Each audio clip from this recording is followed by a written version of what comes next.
Hello and welcome to another edition of Write with Influence, where I share my persuasive writing and messaging techniques for making more sales in your business.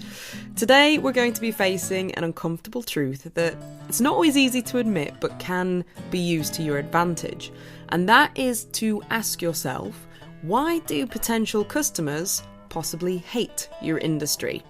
Now, this sounds like an odd question to ask. Why would we be critical of the very industry that we work in? Well, here's why. If there are frustrations that people have about your industry, customers may also make the assumption that, well, all companies in this industry are the same. So when you come along with your offer, someone might think, well, that sounds great, but I've been burned before. And how you can use this to your advantage is to acknowledge those frustrations, identify them, acknowledge them, and then show that you're different. A great copywriting example of this, and I know I've heard this story and I've read this because it stuck with me, but since reading about it, I have searched high and low and been unable to find the source. But do you know what? Even if it's invented, it's a really good illustration of this. The story goes that a plumbing firm wanted their advert to stand out in the phone book, back in the day when you advertised in the phone book. And they did some research about what people didn't like, and they looked at those frustrations. And then what they did is they flipped them round and used them as an advertising advantage. So their advert read, "We'll turn up on time and smelling nice." Apparently, back in the day, whenever this was, plumbers didn't have the greatest reputation for being on time or, smelling favourably. So I want you to do a bit of research and explore some possible frustrations that people might have about your industry. And I really recommend actually talking to people and trying to hear it in their own language, the things that really get on their nerves about the industry that you work in. For the purpose of this podcast, I decided to enlist my dad for some help. So I called him up, and I probably made the mistake of asking him just in general the things that frustrated him. I probably should have narrowed the focus a little bit because, well, as he admitted himself, he could have gone on and on and on. But here are some of the highlights. For example, travel agents. This is what really frustrates my dad about travel agents.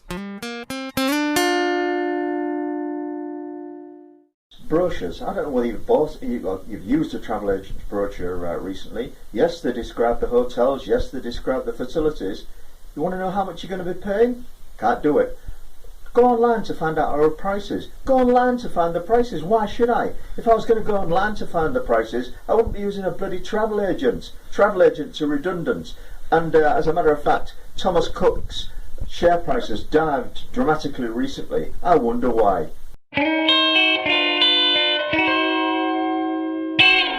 Now, if you listen really carefully, you can just about hear my brother desperately trying not to laugh as he recorded that track. Who knew that someone could get so upset over travel agent brochures that don't include the price? But if one person's willing to say it out loud, then other people may be thinking about it. So it is worth doing this research because some of these industry frustrations might surprise you. For example, what about call centres that offer customer service support? Call centres that are set up to deal with complaints. How come that my call is important to them, but there are never enough people on the switchboard? Why don't they answer me immediately? Why don't they deal with my complaint immediately? This is a different story. If I'm ringing up to buy something, then they're on to me immediately. Despite being retired, it seems that my dad's life is still pretty stressful. Now, if you don't have a Douglas Harrison at hand to churn out some rants for you, one thing you can do is to go to your current customers, people that you've got a good relationship with, and ask them, before working with you, did they have any hesitations about working with someone who does what you do? Or had they ever had a bad experience from another supplier? I've definitely done this in the past, and it's a really interesting source of information. Some of the feedback that I get with copywriting is, I wasn't sure that someone would be able to capture my voice, or I wasn't sure if the copy would be really pushy, and I didn't want to upset my audience by coming across as salesy or sleazy. So there probably were some hesitations before someone decided to work with you, and these can be a great source of information to use in your copy as little persuasive sound bites by showing, that you understand their concerns, but also that you're different.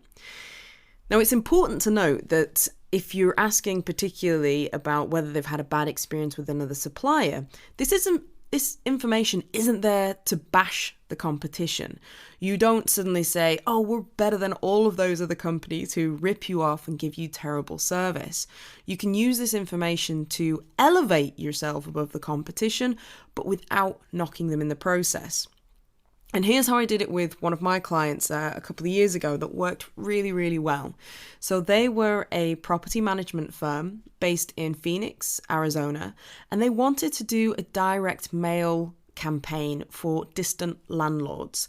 So a distant landlord is someone who owned a property in Phoenix, but they didn't live close by. They probably lived in another state. And so they weren't able to manage the property themselves, and they would have a property manager to do so. And so they wanted to do this postcard campaign very simply to, mail out to people that they knew had properties in Phoenix but didn't live there. So chances are they were already using another property manager. And they said to me, we want to obviously try and get them to switch from a competitor. But it's very important that we don't criticize the competitor because it's not legal for us to call them out. So I asked them, well, tell me some of the frustrations that they would have. And they said, well, they get very frustrated in terms of communication or a lack thereof. So because they don't live near their property, it's really important that they have up-to-date information about anything that's happening. And sometimes property managers just wouldn't get back to them within days it would be before they would return their calls or their emails. And that was a big source of frustration. And another one was maintenance invoices. So a property manager would often send a maintenance invoice to the client. And again, they kind of had to take it on trust that maintenance was necessary. And, did they really need to be paying for this invoice? Because again, they couldn't just swing by the property and check. And finally, it was just this sort of lack of transparency around what is happening with my property in terms of the tenants. Are they paying their rent on time? Are they paying their rent at all? Are they looking after the place? And this made people feel, from their experience, they knew that this made property owners very uncomfortable. It made them feel vulnerable, that they didn't have the full picture of how their property was being managed. So we decided to include this information in the postcard campaign, but just very simply by saying on the front, look, if you're a distant landlord, you've probably got these frustrations. You want to know how your property is doing today, not in 3 or 4 days' time. You want fast communication. You want to know if the money that you're paying for maintenance is actually necessary because you're not there to check. And you don't want to be worried about whether someone is actually looking after your property, if the rent's getting paid, and if it's getting paid on time. And then on the back of the postcard, we simply explained how my client was specifically positioned to deal with those things and the services that they had to ensure fast communication, transparency around maintenance. And so what we were doing was pairing each of the frustrations with a service that my client offered to solve those frustrations.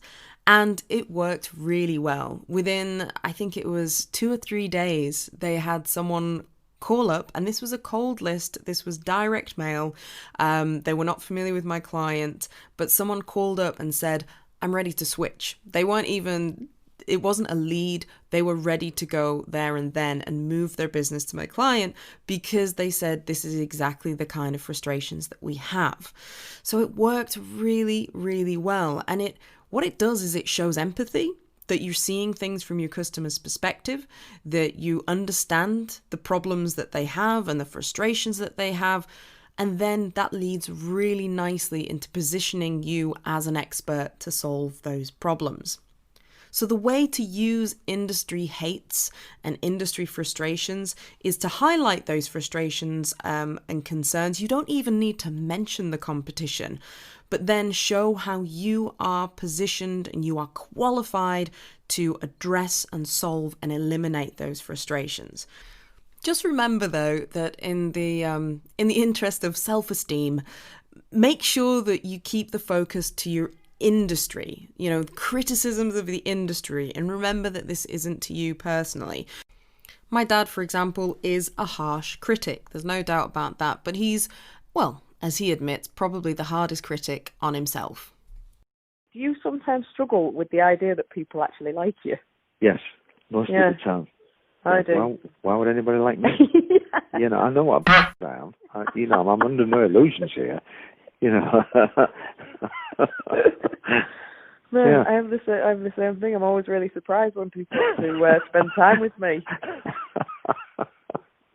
Yeah, I do. I know that you and I we're very critical. We're very critical of others, but I think we put ourselves in the same camp. Yes. I mean, it has been said, I find it hard to believe that you and I, there are certain similarities between you and I. I'm not sure I believe it. No, I don't buy it. But yeah, maybe a couple of things like that. Yeah. So whilst it is important to ask the question of what people don't like about us or our industry, don't let it make you lose sight about what people do like about you. Don't forget, if you have a copy question, you can submit it into the comments below for a future episode. Free copy advice, what's not to like. Till next time, keep believing.